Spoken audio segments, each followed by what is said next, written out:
कर्पूरगौरं करुणावतारं संसारसारं भुजगेन्द्रहारं सदा वसन्तं विद्यारविन्दे भवं भवानी सहितं नमामि। मन्दारमाला कलितालकारे कपालमालाङ्कितसुन्दराय दिगम्बराय च दिगम्बराय नमः शिवाय च नमः शिवाय। कालिङ्गोटाङ्गण मंदिर चरण डोळ्यान पाहिन रूप तुझे प्रेमे अलिंगिन आनंद पूजिन भावे ओवाय नमणे नमः।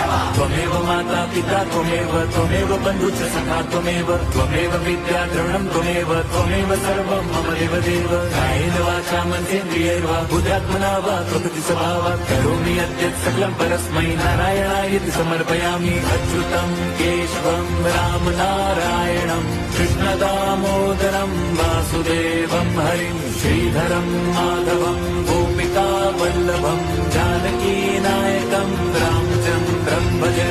हरे राम राम राम हरे हरे, हरे कृष्ण हरे